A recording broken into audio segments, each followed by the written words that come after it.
Olá, tudo bem? Bem-vindo ao podcast Engenharia em Foco. Me chamo Ronaldo Bandeira, eu sou engenheiro mecânico e presidente da ABMEC, que é a Associação de Engenharia Mecânica Industrial. Bom, hoje nosso assunto é mobilidade sustentável e transição energética. Bom, para a gente começar, eu gostaria que vocês se apresentassem. Luiz. Meu nome é Luiz Carlos Perandinho Nogueira, sou o presidente da ABE, Associação Brasileira de Engenharia Elétrica, Departamento de Minas Gerais. Também sou do Conselho Deliberativo da ABE Nacional.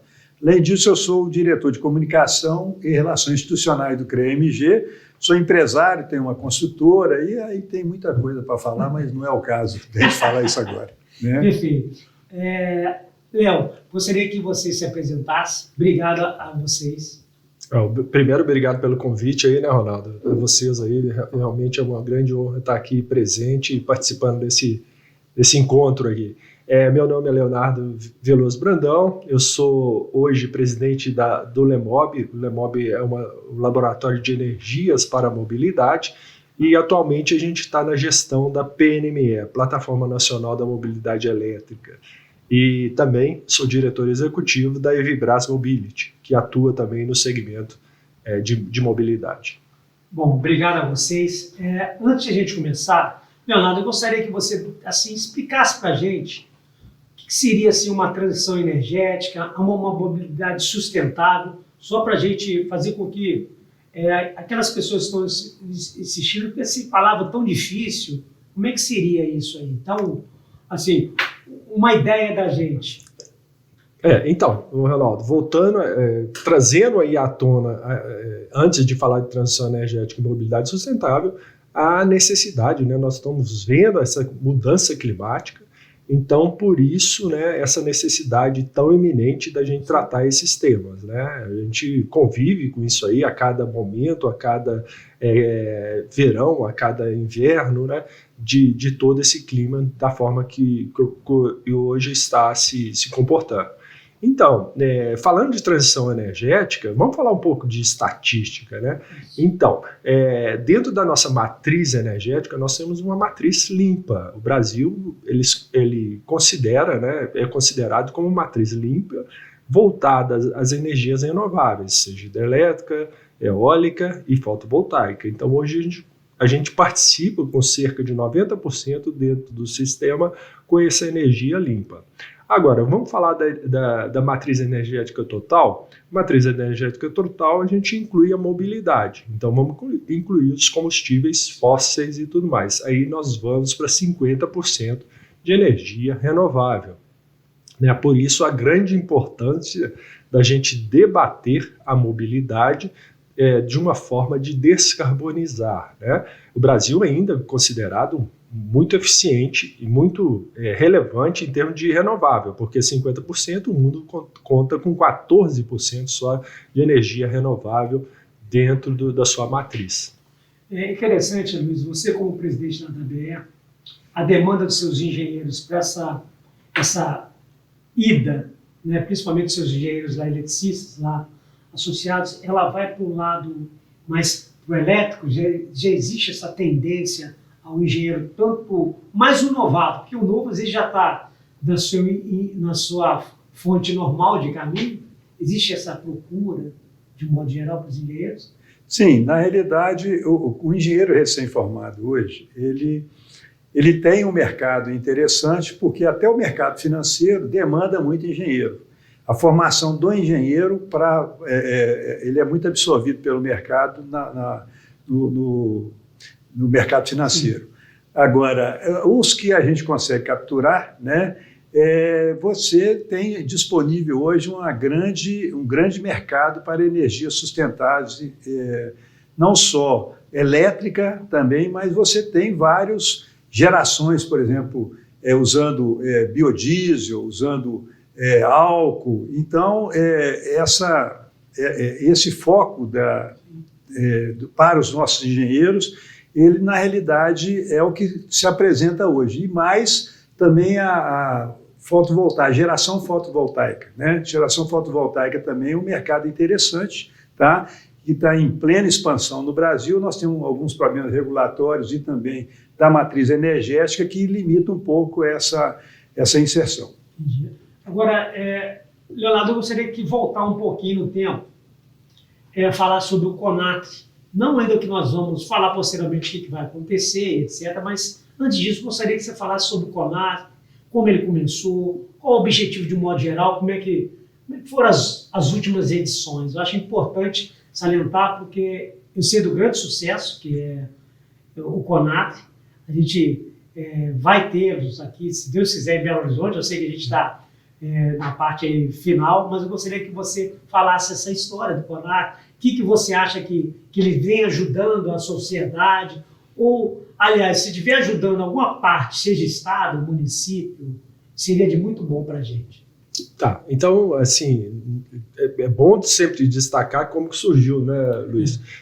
Na realidade, o CONATRE surgiu ali, as palavras significam o Congresso Nacional da Transição Energética, né? Então formou o CONATRE, e surgiu aí na primeira parceria que a gente teve com a ABE, a Associação Brasileira de Engenheiro Eletricista, através do Luiz Carlos aqui presente, né? Onde que o Luiz colocou, olha, a gente quer um evento de qualidade, então a gente prima por fazer um evento de qualidade.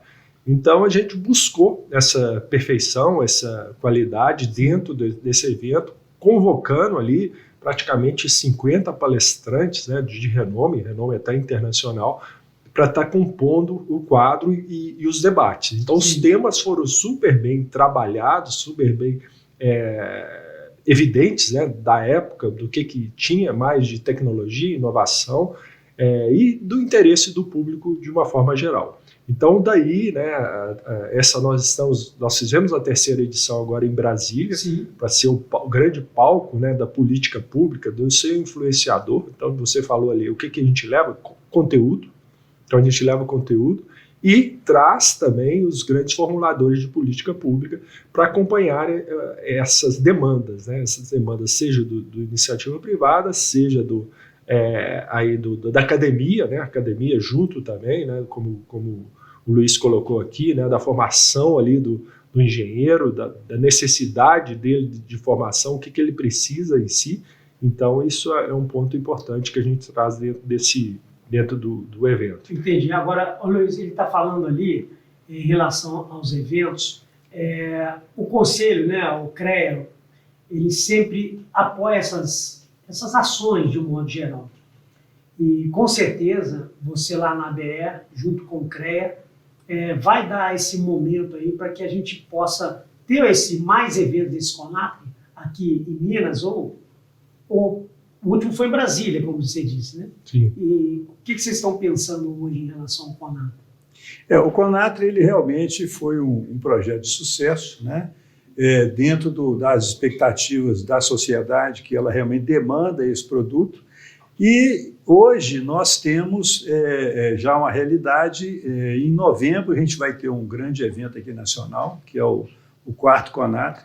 E estamos também promovendo alguns outros CONATREs descentralizados, como em Betim, como em Sete Lagoas, e tudo isso vai ocorrer esse ano, né? Nós vamos ter vários, estamos também com a possibilidade de fazer em Ipatinga, tá?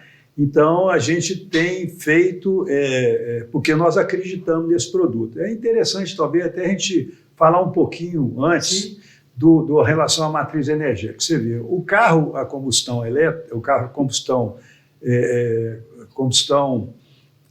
usando, na realidade, petróleo, tá? Ele transmite para a roda, tá? Você tem um tanque, né? A energia que você coloca no tanque de combustível num carro, ele transmite para a roda 12,5% dessa energia. Então, você tem uma perda de 87,5% da energia que você coloca no tanque do carro. Tá? Agora, quando você coloca, na realidade, você alimenta uma bateria, a bateria carregada, ela transmite para a roda 96% da energia. Então, você vê, uma solução muito mais eficiente para a natureza, para a sociedade de uma maneira geral. É o que nós esperamos. Evidentemente que nós temos algumas restrições, e é isso que a gente discute no CONATRE, né? quais são as opções energéticas mais adequadas, qual é o nível de desenvolvimento que nós temos isso no mundo, né? Porque todas as referências que nós trazemos nas discussões são especialistas que têm renome internacional. Né? Interessante. Leonardo, ele está falando ali sobre, no caso específico do elétrico, desse ganho de eficiência, mas não é só a elétrica. No caso, a matriz energética, você podia dar outros exemplos da matriz energética, não só a elétrica, assim, para a mobilidade?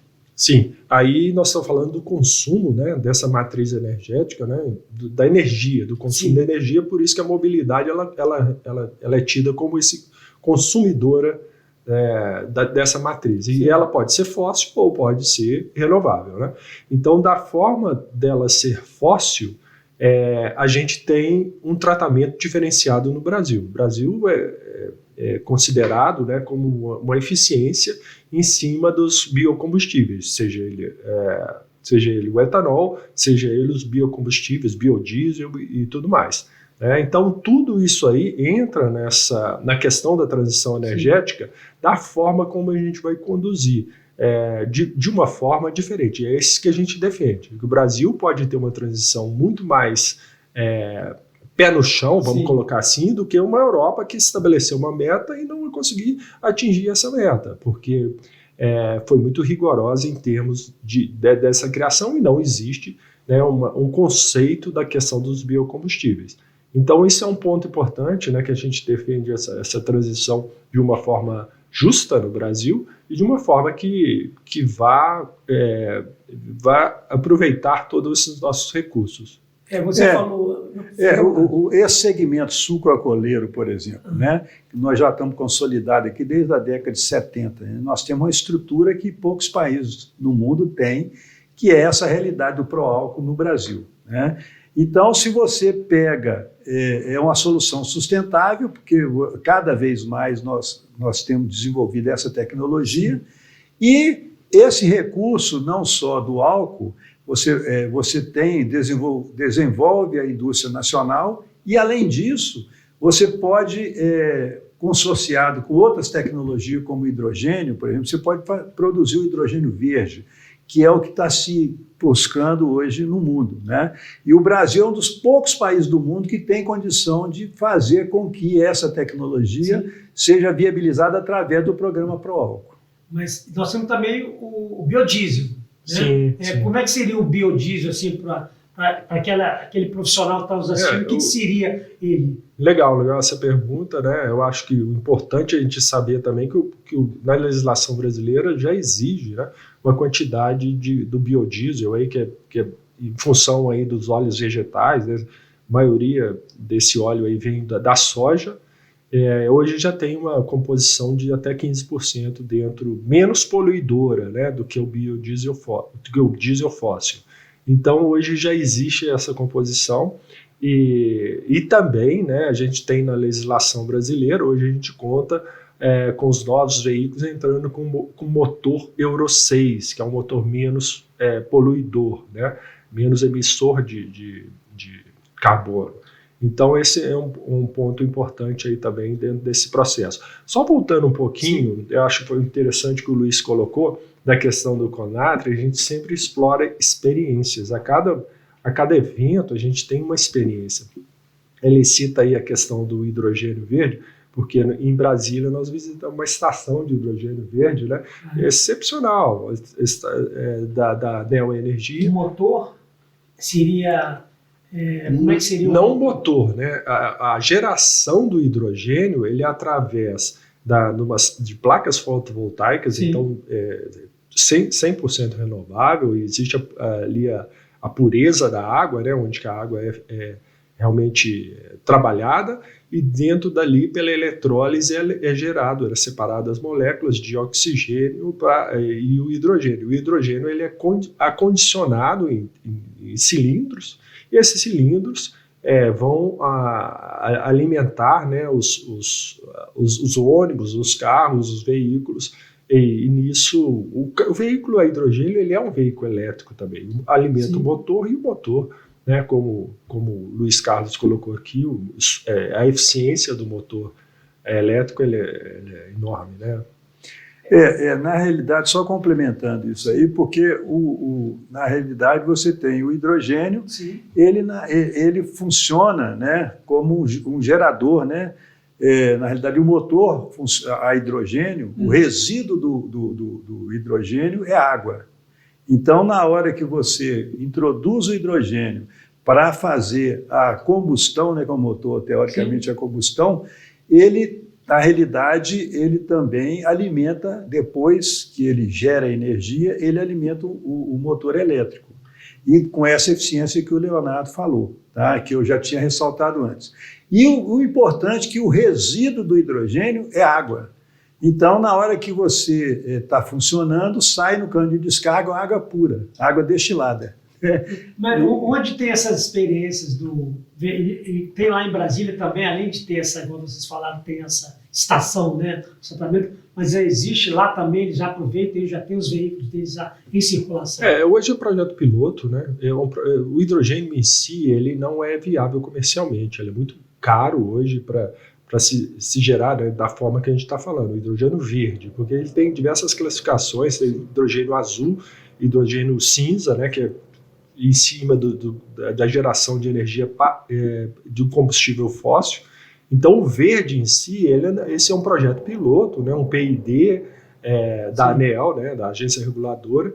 Então, foi feito dessa forma para mostrar a viabilidade dessa tecnologia. Uma tecnologia mais a ser sedimentada em um futuro, né, vamos colocar dessa forma. Então, assim, falando um pouco dessas experiências, a cada momento a gente vive no Conatri uma experiência, né? Por exemplo, a gente teve no primeiro evento uma experiência de a manutenção de um veículo elétrico. Então a gente trouxe especialistas, né, para abrir um carro, fizeram ali a manutenção dos veículos elétricos, que é uma carência hoje das oficinas, né? As oficinas não sabem trabalhar um veículo elétrico, ali tem alta voltagem, né?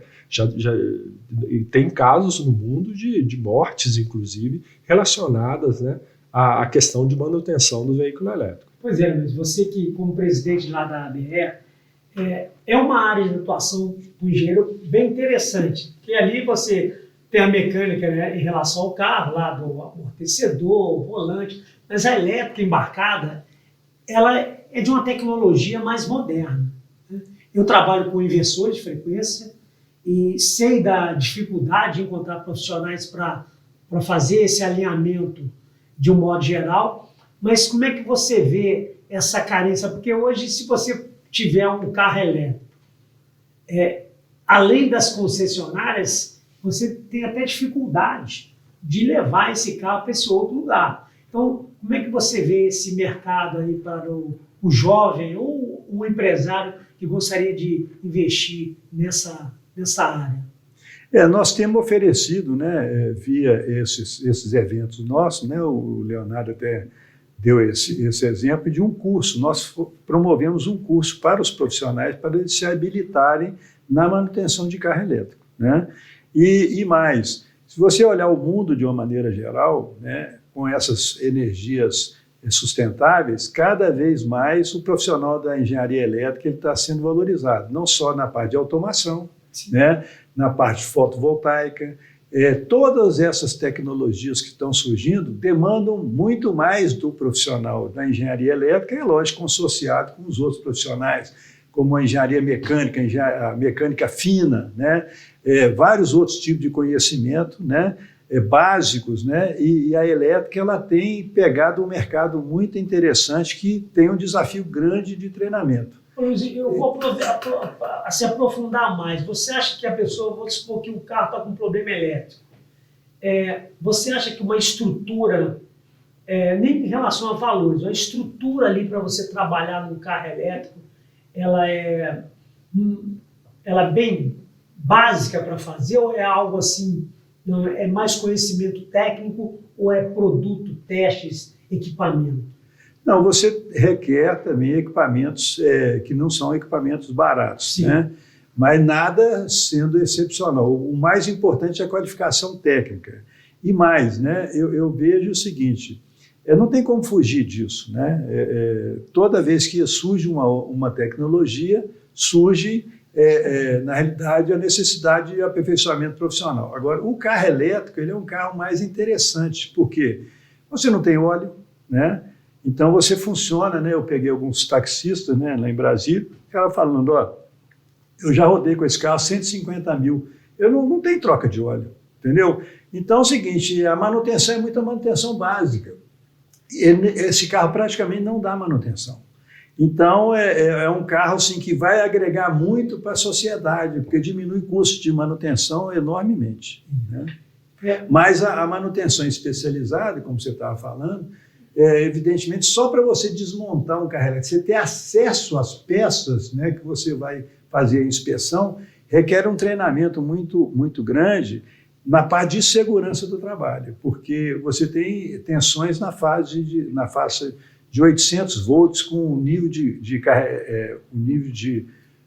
você tem também, poderia ter acidentes, inclusive fatais, então precisa de um treinamento muito especializado. Olha só, Leonardo, eu gostaria só voltar um pouquinho sobre essa mudança energética, porque assim, é muito amplo, já a mudança energética, a descarbonização, mas o que você vê assim, algo que pode acontecer nesse país para tornar realidade? Porque nós temos que mudar a energética, descarbonização. Qual o caminho que você vê? O que explica assim, situações que podem ser realizadas, que ou o poder público ou a empresa privada pode pensar nessa transição? Antes de responder a sua pergunta, eu acho que um ponto importante aqui, acho que o Luiz colocou ali desde o começo que os profissionais de engenharia estão indo para o mercado financeiro, né? E o que motiva, a gente tem algumas experiências de entrevistas feitas por alunos que acompanharam nossos eventos, que eles ficaram alucinados com o momento ali, né, de visitar uma estação de hidrogênio e tudo mais. Então, um ponto que responde um pouco dessas perguntas são esses desafios. Não é? Nós estamos falando de desafios. Você está falando aí, transição energética é simples, vamos mudar do dia para a noite? São desafios. Isso motiva o jovem. A gente está vendo que isso motiva o jovem ali. Nossa, engenharia é isso, né? Eu posso realmente inovar, ir para a tecnologia? Então é isso, é um ponto muito importante, né, que a gente traz à tona, porque transição energética a gente tem que formar, a gente tem que ter ali a base para esse futuro da transição. Vou citar aí um outro... conhecimento. Isso, um outro evento que a gente trouxe essa questão da transição e trouxe também a questão de armazenamento de energia. O que é armazenamento de energia? Armazenamento de energia, ou BESS, né, que é BESS, Battery Energy Storage Systems, são armazenamento de energia, porque a energia fotovoltaica ou energia eólica ela é intermitente. Ela tem a fotovoltaica de dia e não tem à noite, né, não tem sol. A eólica também da mesma forma, tem quando tem vento. Então, onde que entra a questão das baterias? As baterias entram para armazenar essa energia para distribuir da forma mais importante e necessária ali do dia, né? Senão a gente vai viver com corte de energia, que a gente já está tendo, né, Luiz? Um ponto importante é ressaltar aqui, né, que os governos incentivaram muito a questão dos fotovoltaicos, mas hoje tem um problema sério com essa questão da absorção dessa energia, da compra dessa energia pelos consumidores, não, pelo próprio sistema. O sistema não suportaria em determinados momentos, né? Então ele tem que fazer esse corte de absorção dessa energia, né? É interessante pegar nesse ponto, porque eu também trabalhei numa grande concessionária de energia aqui de Minas Gerais, né? Todo mundo sabe quem é, e por 33 anos na extra alta tensão. Então eu falo o seguinte, como é que é isso? Na realidade, o sistema elétrico brasileiro ele é todo malhado. O que é malhado? Você tem linhas em paralelo em tudo quanto é lugar, né? Você tem subestações, e é um dos poucos países do mundo que ele é todo integrado, desde o sul até o nordeste, norte do país, onde você pode otimizar, né? Quando você tem escassez de água num determinado local, você tem abundância no outro, e você faz isso através das linhas de transmissão. Você gera num lugar e consome em outro, né? Então, esse processo como um todo, ele requer uma estabilidade, um estudo de estabilidade do sistema muito interessante. Então, por exemplo, o que segura o sistema hoje, quando dá uma perturbação elétrica? São as máquinas girantes, são as usinas hidroelétricas. Essas usinas hidroelétricas trazem estabilidade de funcionamento do sistema. Uma ocorrência que há uma mudança muito rápida, porque o que manda no sistema? O manda no sistema é a carga. O que é a carga? É o consumidor. Quando o consumidor começa a entrar no sistema, começa a demandar energia, você despacha a geração nos diversos locais do país, porque você não consegue armazenar ainda a energia em grandes blocos. Então, você tem que produzir no instante que ele está sendo consumido. Por isso, você tem o centro de operação do sistema. Então, eu falo o seguinte, eu falei isso tudo porque quando você começa a introduzir energia fotovoltaica numa quantidade maior, que é o que o Leonardo falou, o ONS, que é o Operador Nacional do Sistema, em determinados momentos, ele tem que restringir essa geração por problema de estabilidade do sistema, porque o sistema, naquele momento, ele pode estar instável, e aí o que vai acontecer? Ele precisa das máquinas girantes para dar essa estabilidade do sistema. Isso acontece com a eólica também. Tá? Agora, só emendando, né, porque eu tenho um filho, por exemplo, que trabalha na Fiat na área na realidade, não é no grupo, né? Ele é o carro conectado. O carro está cada vez mais virando software. Então, você, na realidade, toda a parte de controle, a parte de otimizações está virando software, entendeu? Então, mesmo a partida é um negócio muito interessante. Como dá algum defeito, às vezes é um problema de software que tem que ser trocado no carro. Então, eu falo assim, essas tecnologias todas, elas começam a se integrar e, cada vez mais, o profissional tem que ser um profissional mais polivalente, né? E mais voltado, talvez, para a engenharia elétrica e mecânica também, que é uma engenharia de boa base de conhecimento, né? Olha só voltando um pouquinho, nós estávamos falando sobre a mudança da matriz, descarbonização do sistema, aí nós íamos, primeira coisa que você falou, não, peraí, entra primeiro o profissional, o conhecimento, mas e o outro lado? Como é que você vê esse passo pequeno, passo grande, é começar numa cidade pequena, médio, grande, é política de Estado, é política de governo, assim, como você, que tem experiência nessa área, pensa que pode contribuir, mesmo que devagar? Sim, eu acho que o ponto mais importante que você colocou aí é a questão das políticas públicas, né? A gente tem que definir rotas tecnológicas, né, para o país, porque o país tem particularidades. O país, geograficamente, é um continente, né? Ele tem outras regiões, outras geografias, né? Por exemplo, quando a gente faz matriz limpa, se a gente colocar os estados, por exemplo, o estado da Amazônia, o estado da Amazônia é mais poluidor do que a China, né? Que a energia é totalmente voltada a carvão. Por quê? Porque a Amazônia ela trabalha com térmicas, né? Termoelétricas, então é diesel. Então tudo isso aí tem que ser discutido no país de uma forma que não é nada ao pé da letra, né? Olha, vai ser receita de bolo, porque às vezes pode ser fatiado, dessa forma mesmo. Então a política pública ela tem que ser muito bem inserida dentro desse processo. Então foi importante a gente estar em Brasília pela essa primeira edição, porque a gente consegue reunir governo, consegue reunir técnicos do governo, né, que sejam essa política de Estado que você falou, né? Muda o governo, mas os técnicos permanecem. Então eles presentem nesse debate. A academia, né, trazer a academia para a formação desse jovem do futuro, né, esse emprego do futuro, e também a iniciativa privada, né? A gente conseguiu expor 3 tecnologias, né, Luiz? Você conseguiu expor nesse evento um ônibus a hidrogênio, um ônibus a 100% elétrico e um ônibus híbrido a etanol. Um ônibus a etanol alimentando um motor que alimenta as baterias, né? Então, tudo isso aí foi importante ser visto e ser mostrado ali da sede ali, né, das decisões. Então, por isso que é importante trazer mais conhecimento, trazer mais debate para os eventos que a gente almeja aí, desenvolver E na realidade é o seguinte, você vê que nós estamos falando muito de engenharia elétrica, mas não existe uma engenharia separada, né? Então você vê, tudo que nós falamos de engenharia elétrica tem interface com engenharia mecânica.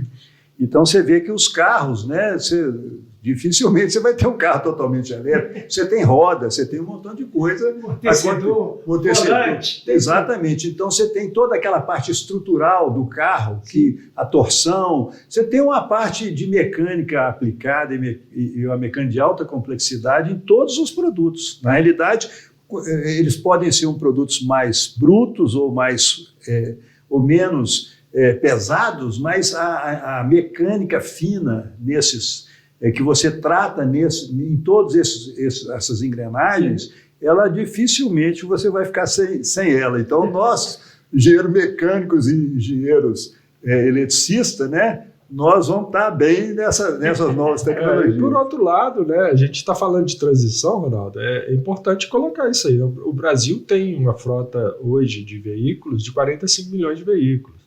Hoje se produz no país cerca de 3 milhões, vamos colocar assim, em bons números, cerca de 3 milhões de veículos. Para a gente virar essa roda de 45 milhões, demoraria, né? Se a gente produzisse 3 milhões de veículos elétricos por ano, que não vai acontecer, né? Isso vai ser de forma escalonada. A gente demoraria muito tempo. Então, os mecânicos aí, né, continuam com as oficinas abertas, isso vai ter muito. Agora, só que existe a oportunidade, existe aí essa oportunidade desses entrantes, né? São 700 mil carros eletrificados, né? Que já vão, daqui a pouco, sair das concessionárias, caírem dentro das oficinas, né? E dentro dessas oficinas, os profissionais têm que estar preparados para fazer essa manutenção. Mas mesmo os carros totalmente elétricos, a parte, você tem muita coisa mecânica nos carros. Então é o seguinte, não tem como migrar. A gente fala da mecânica tradicional, né, que um carro a combustão tem 8 mil componentes, um carro elétrico tem 200.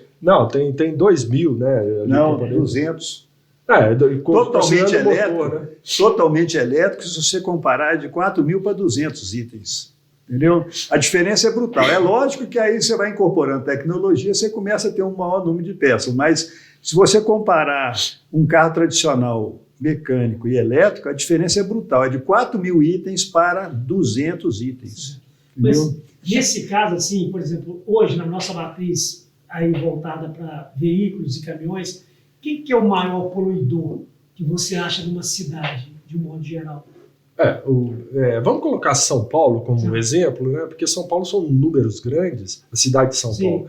Então, São Paulo hoje emite 15 milhões de toneladas de carbono ano, né? Praticamente que o Uruguai, um país inteiro, emite. E o que é o grande ponto ali, né, dos veículos? São os caminhões. Então, os caminhões eles têm uma carga pesada, né? Eles carregam ali, né? Eles são fósseis, né? Então, dentro desse processo ali, eles emitem cerca de 30%. Até parece que são os veículos, né, que são o maior número, mas a gente tem a questão dos biocombustíveis, né, rodando etanol e tudo. Os veículos estariam em segundo lugar. Em terceiro, os ônibus, né? Os ônibus, São Paulo conta com 14 mil ônibus. Então, a troca dessa frota é muito interessante. Apesar de que, por per capita, o ônibus consome muito menos, né? Se você tem um ônibus povoado, né? Denso ali de pessoas, então, por per capita, ele consumiria muito menos do que um veículo que às vezes eu estou indo para o meu trabalho sozinho, né?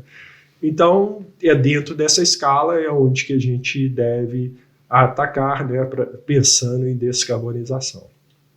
Olha só, Luiz, esse incentivo aí que você está falando, do conhecimento que vocês estão passando para o profissional, você vê assim, alguma ação, você que está lá no CREA, na associação, você vê algum movimento, pelo menos no Estado, como você disse, pequenos passos do governo, pelo menos do governo do Estado? Olha, o governo ele tem dificuldade de entrar, na realidade, no varejo, né? E principalmente em reações que são muito rápidas, né? A tecnologia muda, o governo ele vai começar a entrar quando isso já está mais consolidado. Mas eu vejo o governo federal, por exemplo, com o Senai, né? Com o Grupo Senai, né? Ele já presta eu falo assim, um importante treinamento, estrutura de treinamento para os profissionais de mercado. Tá? É uma estrutura fantástica. E ele está entrando na medida porque o governo ele sempre é mais, digamos assim, cintura dura, né? Ele tem mais dificuldade de entrar. Então, nós, como associações, entramos em primeiro lugar, né? E tem várias iniciativas de empresas, por exemplo. Nós estamos lá no CREA, né? Muito interessante, né? Nós estamos com algumas iniciativas, conversando com as empresas, com as universidades, conversando com os jovens, e começa a surgir algumas iniciativas muito interessantes de discutir, inclusive, currículo, como que deveria atender às demandas das empresas. Essa discussão está sendo uma discussão muito profícua lá no CREA, né? Então, a gente está gostando muito e, na realidade, as associações têm conseguido, de uma certa forma, de forma bastante tímida ainda, mas conseguir suprir alguma necessidade. Mas, de forma maciça, né, a gente tem que entrar no sistema de ensino realmente oficial para poder ajudar nesse projeto. Né? É importante o que o Luiz está colocando, porque dentro disso ele traz essa demanda para o CONATRE, por exemplo. Olha, a gente teria que trazer algo que trouxesse junto, né? Então eles têm uma entidade, né? Um grupo que mexe com essa questão do colegiado, né? Qual que é a demanda das empresas? A gente bateu na porta de algumas empresas, a gente não acha profissional. Peraí, qual profissional que é? Né? Qual que é a qualificação que você quer? Vamos bater na porta das universidades, dos ensinos e saber, se você forma esse profissional? Não. Minha grade aqui não tem essa especialização e tudo mais. Por que que não tem? As empresas estão querendo. Então, esse é um ponto que ele trouxe para dentro desse CONATRE que a gente está realizando, né? Que a gente aí, né, vamos ter uma marca CONATRE Summit, é um CONATRE itinerante. Então, a gente tem um grande evento. Sim. Anual, né, que a gente tem uma premiação, que a gente tem ali um 5º anuário, que é o anuário que a gente solta da estatística do setor, mas a gente está indo para o interior, para outras cidades que falam, esse é um debate interessante, traz aqui, um centro de indústria, né? Por que a indústria ali não abre e fala, eu preciso desse profissional? Então vamos trazer as universidades, o ensino, fala, forma esse profissional, né? Como que a gente pode fazer? E a entidade, o CREA em si, ou as entidades fazem um grande papel nesse sentido. Não, e nós temos feito progressos nesse sentido, né? E numa velocidade que até está nos surpreendendo, que a gente tem procurado as empresas, e na hora que você procura a empresa, eles começam, primeiro que eles não querem conversar com você, falam que é perda de tempo, né? E depois, quando você começa a conversar, eles começam a achar o debate interessante. Mas nós também fazemos nosso questionamento. Chega assim, escuta, quer dizer que você quer um profissional super qualificado, né? Mas você contrata engenheiro ou analista? Aí o cara contrata analista. Então você não quer gente qualificada, você está pagando um salário baixo e quer uma qualificação extrema. O que o cara faz? Vai para o mercado financeiro, entendeu? E você fica chupando o dedo. Aí você começa a discutir com as empresas começam a mudar um pouco o foco, que estão começando a mudar e começar a contratar os profissionais da área, né? Porque, na realidade, qual que é a função do CREA? A função é o exercício profissional, né, qualificado. Então, nós existimos para isso. Então, o que acontece? Essa discussão é muito interessante no âmbito do CREA e a gente tem conseguido conversar com as empresas ainda de forma tímida e com as universidades. E as universidades têm essa estrutura, mas elas estão vivendo o século passado também em função do MEC. Aí a gente já está conversando com o pessoal da Câmara, dos deputados, para talvez mudar a lei. Então está havendo, digamos assim, um movimento muito interessante lá no CREA e muito maduro, que ainda está incipiente, mas nós estamos começando a discutir esse assunto que pode ser muito interessante, porque nós queremos que as empresas contratem engenheiros e não analistas, tá? e as empresas precisam de uma qualificação maior. Então, vamos conversar como que nós vamos obter essa qualificação, também conversando com as universidades e, principalmente, como é que você vai motivar o jovem para querer fazer engenharia? Você tem que ir lá no ensino fundamental, ir lá no ensino médio, fazer palestras, motivando, mostrando para eles o que é a engenharia, porque a engenharia é que promove a infraestrutura desse país. Se nós não tivermos engenheiro, nós não vamos construir a infraestrutura, então nós vamos importar tudo. Nós vamos trazer os profissionais que são engenheiros para fazer isso para nós aqui, no Brasil. Então, o que acontece? A gente tem que mostrar isso para a sociedade. E para fazer isso, a gente tem que ir lá no ensino fundamental e no ensino médio, mostrar a turma, para motivar essa turma. Existe isso, porque os caras fazem, eu só sei fazer programação de computador, então eu vou mexer com automação, mas a parte de base, nós não estamos fazendo propaganda, entendeu? Nós não estamos mostrando quais são a engenharia fundamental, a engenharia de base, nós não estamos mostrando isso para os meninos que vão ser os profissionais do futuro. Se a gente conseguir mostrar isso lá nas escolas e mostrar quão desafiador e quão interessante é a engenharia na transformação da realidade brasileira, você consegue muita gente para querer fazer os cursos de engenharia e volta, na realidade, os vestibulares agora valorizando essa profissão. Interessante. Nós estamos falando nessa parte aí do conhecimento, da oportunidade. Agora, Minas Gerais, nós temos 853 municípios, pequeno, médio, grande porte. Vocês comentaram que não existe uma receita de bolo. Para isso aqui é isso. Mas, de um modo geral, uma cidade, no mínimo, lá de 100 mil habitantes, ou nós vamos...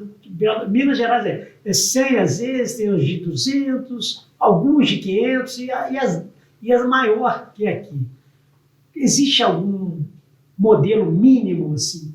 Olha, hoje a tendência mais é ônibus elétrico, ou não, caminhão aqui vai entrar só elétrico, ou não existe, assim...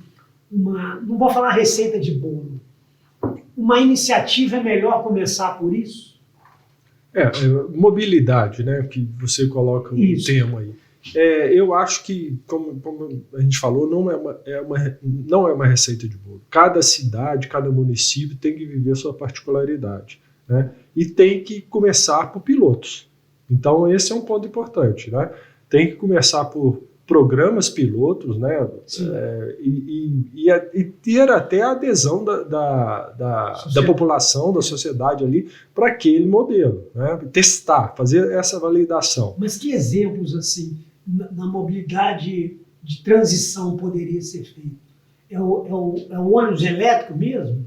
Eu diria assim, talvez uma visão um pouco mais ampla, né? Por exemplo, o que o CREA enxergou e começou a fazer? Ele começou a perceber que lá nas cidades do estado de Minas Gerais, você nas prefeituras, onde ocorre tudo, você estava tendo uma participação muito grande dos engenheiros. Então, o que o CREA começou a fazer? Começou a criar inspetorias no interior e começou a promover, através dessa rede que ele ampliou bastante, representantes do CREA, não do CREA, da engenharia, para participar nos conselhos municipais. O CREA incentiva isso e procura as prefeituras, colocando os engenheiros à disposição. Isso melhorou muito em várias cidades do interior. A capilaridade do CREA aumentou demais nesse processo de aumento do número de inspetorias no interior. Então, nós temos já em várias cidades do interior representantes do CREA nesses comitês, nessas comissões, que estão prestando relevante serviço na parte de especificação, na parte de assessoria para a prefeitura. As prefeituras, com a participação dos engenheiros, têm ficado um pouco mais tecnológicas e mais, digamos assim, capacitadas. Tá? Então, através dessa ação, de uma maneira geral, agora, de uma forma específica que você perguntou, né, que é a parte de mobilidade elétrica, por exemplo, Montes Claros está fazendo um trabalho fantástico lá de implantação da parte de mobilidade elétrica. Né? Nós, da BR, o ônibus elétrico, está muito avançado lá na implantação do transporte público. Né? Mas a empresa, o órgão público vai ter que licitar. Sim. Isso não é de um ano, tem que ter a concessão de tantos anos. Não, mas isso aí, os modelos, né, em São Paulo está sendo mais desenvolvido, né? Nós tivemos uma apresentação num desses eventos nossos, né? Você pode, vou deixar para ele falar, não vou falar sobre isso não. Aquele evento que nós fizemos lá em Brasília, aquele cara lá de uma cidade do interior de São Paulo, né? Você fazia essa abordagem, como que eles estão trabalhando isso lá para implantação e já está na fase, já está funcionando de forma ampla, né? É muito bacana, tá? Mas eu falo o seguinte, Montes Claros também, nós, através de um política de patrocínio do Confeia, nós estamos implantando um projeto lá em Montes Claros de atendimento social, por exemplo, a parte de captação de água usando energia fotovoltaica e especificações de qualidade. Sim. Que o prefeito estava precisando e não tinha como fazer, que não tinha estrutura. Nós captamos dinheiro no Confeia e estamos entregando para ele um projeto que vai replicar os milhares lá na cidade. Tá? E assim, temos outros exemplos, mas eu vou deixar o Leonardo falar sobre essa experiência lá, de São Paulo, do interior de São Paulo, que uma das cidades do interior de São Paulo, ele realmente fez um projeto memorável. Eu fiquei encantado com esse projeto. O que o Luiz está falando é São José dos Campos, né? Mas aí ressaltando que aquilo que a gente tinha dito antes, nada começa assim do papel para a prática. Precisou de uma validação, precisou de um piloto. Então, eles foram pioneiros na questão dos corredores, né? Trazer esses pilotos, adaptar. Eles tiveram diversos processos de licitação, inclusive de desertos, né? De licitação ali que tiveram que refazer, né? Foram mais de 5 ou 6 processos, né?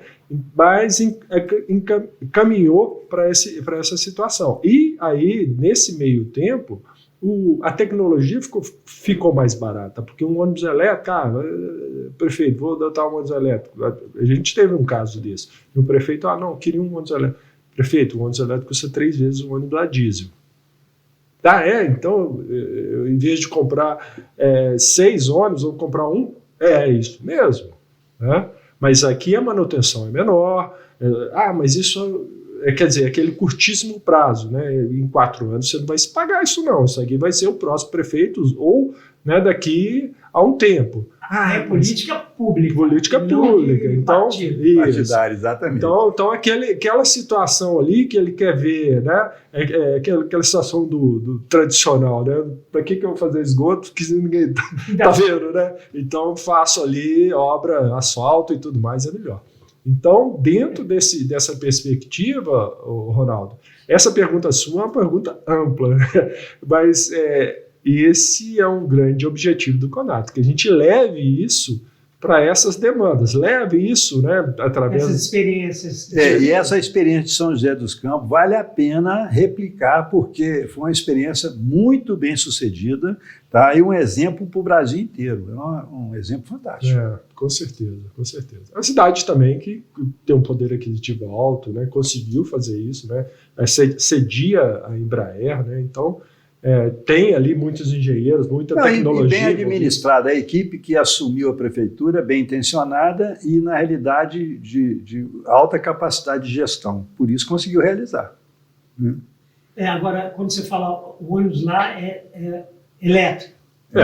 Caminha para ser, né, toda a frota, mas por enquanto, né, os corredores, né, que são Sim. os corredores lá, já estão partindo para esses ônibus elétricos. Tecnologia, inclusive, tecnologia nacional, né, a gente já tem fabricantes de ônibus elétrico, né, nacional, e todas as montadoras também tradicionais a diesel produzem ônibus elétricos. Né. Mas você está falando dessa mobilidade sustentável, então você está falando aí da transição energética, você vai utilizar o transporte preferencialmente elétrico. Agora, e essa onda de carros elétricos, de um modo geral, você acha que ela evidentemente contribui, mas a evolução está boa, o número de veículos comercializados, ele vem aumentando? Vem, mas isso também é o futuro ou estou apenas só complicando, aumentando meu trânsito ao invés de carro? A combustão a carro elétrico, aí eu vou estar no mesmo. Não, o trânsito vai estar complicado da mesma forma se a gente não tiver infraestrutura. Agora, você perguntou do que é essa evolução, mas ela é uma substituição de forma até exponencial. A gente cresceu 375% nos veículos elétricos em 5 anos. Então, daqui para frente, não existe retorno. Não existe retorno e da forma que a gente falou. A composição do carro elétrico ali, ele tende a ser mais barato. Tende a ser muito mais barato. A 40% do custo dele é a bateria. E a bateria, ela está a cada ano, né, as tecnologias estão surgindo, hoje já tem baterias aí, estado sólido, que são novas tecnologias, muito mais seguras, baterias a sódio, né? Então tudo isso aí vai baratear muito o sistema. E não faz sentido. Se você pegar hoje, fazer um teardown, né, que é um retrocesso ali do carro, trouxer ele ali, separar ele nas peças, deixar no chão, você vai ver, não, isso aqui não pode custar mais caro que isso. E a realidade. Mas pegando uma carona nesse assunto, é o seguinte, se você pensar de uma forma mais ampla, né, você vê o movimento já que está sendo feito nos Estados Unidos. Um colega meu foi para os Estados Unidos e pegou um táxi lá, que o táxi, na realidade, ele não tinha motorista. Tá? Então, o sistema de automação na realidade, eles falam o seguinte, o sistema de automação nível 3 já dá para rodar. Quando eles atingirem o sistema de automação nível 5, você simplesmente, ninguém mais vai tirar a carteira de motorista. Porque a ideia não é nem ter o carro mais, porque o carro vai ficar funcionando 24 horas. Na realidade, você vai ter um carro que fica 24 horas rodando. Então, você vai compartilhar um veículo que está rodando aí com o motorista à sua disposição. Um bom desafio aqui para os engenheiros brasileiros, que é a questão do carro autônomo nível 5, né? A gente aqui tem uma particularidade de trânsito totalmente diferente do mundo. As IAs aí vão ter que adaptar corredor de moto, né? Porque lá não existe, né? O meu carro, por exemplo, ele já vem um motoqueiro, ele acha que vai bater na traseira, então ele já começa a piscar, ele acende tudo. Porque não, mas aí você já vai tirar até o motoqueiro da rua, porque não vai ter isso mais, entendeu? É um desafio aí, né? Pois é, mas eu falo o seguinte, na realidade, a tendência, aí você começou a fazer prospecção de futuro, a tendência é você não ter mais motorista. Você vai ter um carro totalmente autônomo, os motoristas vão ficar discutindo brigando lá nas pistas de corrida. Mas assim, no dia a dia, você vai ter um carro que vai rodar 24 horas por dia, entendeu? Vai atender todo mundo. Nós estávamos falando um pouco de carro elétrico aqui, está tendo muita preocupação aqui mesmo, no próprio sindicato aqui, o Sindicom de Condomínio, sobre essa ampliação de carros elétricos. E eu ainda não vi nenhuma instrução técnica do bombeiro específica aqui, em relação à utilização de carregamento em carros elétricos e edificações. Então, quer dizer, não sei como é que está a situação. Você poderia falar para a gente um pouco? Na realidade, nós estamos com um grupo de trabalho lá no CREA, que tem os bombeiros estão lá, conversando conosco, tá? Na realidade, não é só o bombeiro, né? Todos os agentes, né, que discutem esse assunto, liderado pelo CREA e os bombeiros, nós estamos discutindo essa norma dentro do CREA, tá? Num grupo de trabalho. Então, eu falo assim, é lógico que São Paulo saiu na frente, eu não sei se você sabe, né? São Paulo lá, agora você não consegue mais barrar a instalação de carregador em qualquer edifício. Por quê? Porque você tem uma responsabilidade técnica de um cara que vai assumir e fazer o serviço direito, tá? Essa é a linha de raciocínio que o bombeiro está usando lá, tá? Desde que seja um profissional habilitado e seja feito dentro das normas, o síndico já não pode impedir mais a instalação de carregador. Essa é a última norma que foi revisada lá dos bombeiros de São Paulo. A tendência é que isso ocorra no Brasil inteiro, e Minas Gerais está fazendo um serviço, talvez, uma norma um pouco mais estudada e consistente, né? Não sei se em que nível tem que ser melhor ou pior de São Paulo, mas assim, estão sendo mais cuidadosos e estão envolvendo o CREA.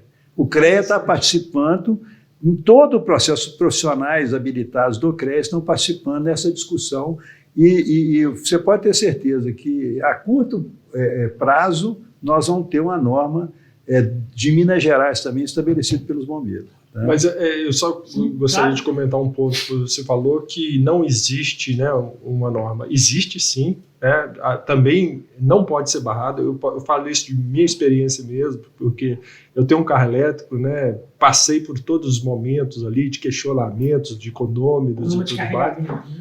Não existe, né, não de carregamento de veículo elétrico, mas existe sim de instalações elétricas.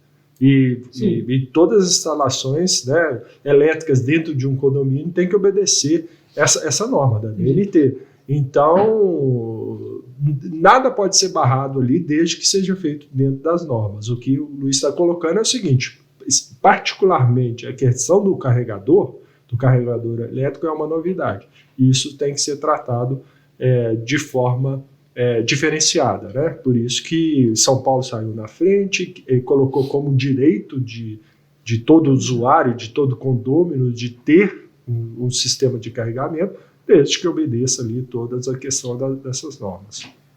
Olha só, Leonardo, eu queria só ver com você o seguinte, em relação ao CONAT, o novo CONAT. Gostaria que, se você nos falasse, já tem algum caminho, o que você está pensando nesse próximo CONAT junto com a ABE, vai ser algum lugar por aqui? O que hoje vocês estão imaginando? O que já tem, assim, já programado, assim, de um modo geral? Eu sei que, não sei nem se a data, talvez... Não, então, dentro dessa perspectiva, como o Luiz colocou aqui, a gente tem a questão do CONAT Summit, que é uma marca que a gente está criando para esse ser itinerante. Então, para não só ficar nas capitais, né, Luiz, a gente está tendo essas demandas. Por exemplo, a gente está indo essa semana a Betim para fechar. Falou Ipatinga também. Ipatinga, algumas outras cidades pedindo, olha, traz isso para minha cidade, vamos trazer esse debate aqui. Então, a gente está estudando com as prefeituras, com as entidades, essa possibilidade de levar esse conceito, esse debate para dentro dessas cidades. Então, a gente tem algumas datas, a gente não está 100% fechado, né? Mas a gente tem essas cidades e as datas aí. Agora, com certeza, Belo Horizonte, em novembro, a gente vai ter o 4º CONAT em novembro, né? Vamos ajustar um pouco a data lá, porque tem uma questão de agenda do CREA. A gente vai ajustar aí dentro em breve, né? Mas com certeza já podem considerar que em novembro a gente tem um grande evento aqui. E mais importante disso, na realidade, a ABE, junto com essa parceria, né, com o Leonardo, né, a gente, na realidade, não quer ficar sozinho, né? Nós não... A ABE ela é promotora de desenvolvimento para os engenheiros. Então, não há necessidade da ABE ficar sozinha nisso. Então, nós podemos fazer parceria com todas as entidades. Nós temos estrutura, inclusive, para fazer o evento junto com as entidades do interior, tá? E elas serem, inclusive, autoras do projeto. Né? Não precisa ser a ABE. A ABE, na realidade, ela é parceira, né, junto com o Leonardo, e a gente tem alguns eventos desses que a gente está concebendo. Na realidade, a ABE não é a protagonista, né? A entidade é que está promovendo e a ABE está ajudando a entidade a promover como parceira. Vocês podem contar lá com a ABMEC, a gente, como é veículo, a gente também tem esses contatos com essas empresas. Podemos fazer junto. Podemos fazer evento junto. A ABE não está chamando a si a responsabilidade de ser a autora. Ela não, ela é um agente. E, junto com as outras entidades, nós podemos promover quantos eventos quisermos. Entendeu? Pode contar conosco. Bom, só para a gente finalizar, eu gostaria só se verificar sobre essas oportunidades para o jovem, de um modo geral, no carro elétrico. Você falou o conhecimento, mas eu encontro algum curso, algo semelhante para ele iniciar ou online ou presencial?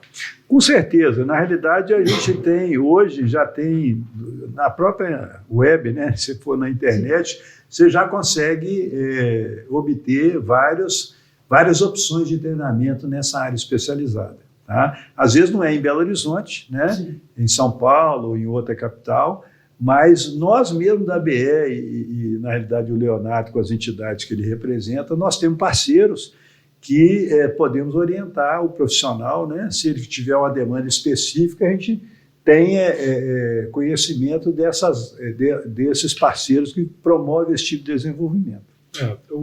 Só Isso, complementando aqui, existe já os cursos de pós-graduação, os cursos de mestrado e doutorado, muitos cursos já voltados para a questão de mobilidade.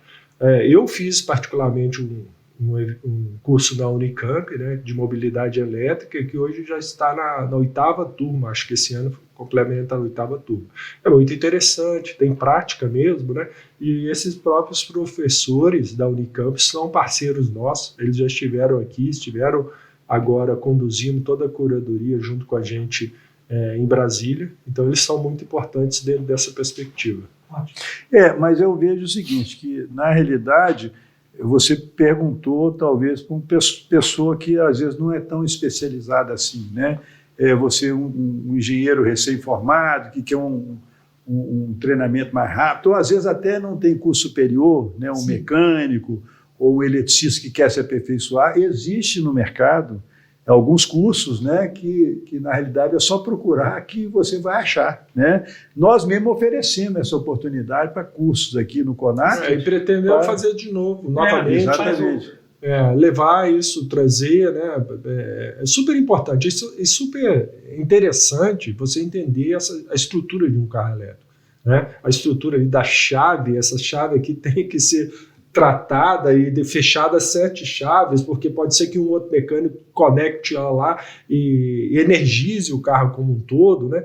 Então, assim, é interessante isso, o curso que eu fiz lá, eles tiram lá o plug do carro, debaixo do banco mesmo, né? Tiram lá e guardam dentro de uma caixa e fecham e o cara coloca a chave no bolso. Por quê? Não, porque se alguém chegar aqui e energizar o carro e colocar essa chave aqui, energizar o carro, e o mecânico for mexer lá, ou o eletricista vai ser morte na certa. É igualzinho a estrutura que eu tinha nessa empresa que eu trabalhei de extra-tensão. Você também tinha uma estrutura parecida de segurança. Na hora que você vai liberar o equipamento, isso é uma liberação do equipamento. Na hora que você vai liberar o equipamento, você tem todo um procedimento para que você não consiga fazer a energização sem um procedimento bem formal e identificado quem são os responsáveis. Entendeu? Então, isso. Mas isso numa grande empresa tem esse procedimento. Imagina uma oficina pequena. Exatamente. Né? Vai ter que ter lá o cara saiu para o almoço, mas isso é importante. Nesse caso específico, é fundamental, porque senão vai provocar morte, não tenha dúvida. Bom, eu gostaria de agradecer a vocês. Primeiro você, Leonardo, só suas considerações finais. Muito obrigado. Foi enriquecedor esse conhecimento que vocês trouxeram aqui para a gente na ABMEC. Obrigado, fique à vontade. Ronaldo, eu agradeço mais uma vez, né, esse papo aqui, estamos sempre à disposição para trazer isso aí, já o convite a você aí para a gente montar um podcast dentro do Conatri, viu? Vamos montar, a gente já chegou a fazer isso anteriormente, então ali você vai ter ali 50 palestrantes e às vezes um cara que você não vai ter oportunidade de ter uma informação dele ali, né? Então, vamos contar com isso também, né? Fica esse convite a você aí para a gente trazer isso para dentro do Conatri, né? E agradecendo mais uma vez, fica à disposição nossos contatos também, né? O site do Conatri vai ser reformulado agora, conatri.com.br, né? Onde que a gente acompanha lá, vamos ter a premiação. É importante, hein? Empresas que queiram se candidatar, tiverem cases ou personalidades, daqui a pouco vão poder fazer parte da submissão, da inscrição desses processos da premiação, e a gente vai ter a premiação para o ano que vem. Para esse ano não, né, que a gente já fez, uma vez por edição, foi muito legal, a gente conseguiu premiar 3 personalidades e 3 empresas, né? Empresa de reciclagem de baterias, a gente não falou muito sobre isso aqui, tá? Mas já existe, hoje bateria não se joga no lixo, já existe tecnologia para aproveitar ali tudo de valor dentro delas, né? Agradeço mais uma vez. Obrigado. Luiz. Eu também agradeço muito a oportunidade, né? E na realidade a ABS sempre está à disposição de vocês e de todas as outras entidades. Eu sempre penso de forma mais aberta. Eu não estou preocupado só com a entidade, eu estou preocupado com o profissional, com a capacitação do profissional. Então, qualquer que seja ele, eu acho que nós temos que nos unir, as entidades todas, e fazer um grande movimento para que a gente consiga enriquecer esse conhecimento técnico, porque só assim que o Brasil vai desenvolver. Então, mais uma vez, agradeço a oportunidade, nós estamos abertos para fazer trabalhos em conjunto. Okay? Muito obrigado. Bom, o podcast Engenharia em Foco é um patrocínio da Multa. Gostaria que você nos seguisse em nossas redes sociais. Obrigado, um abraço.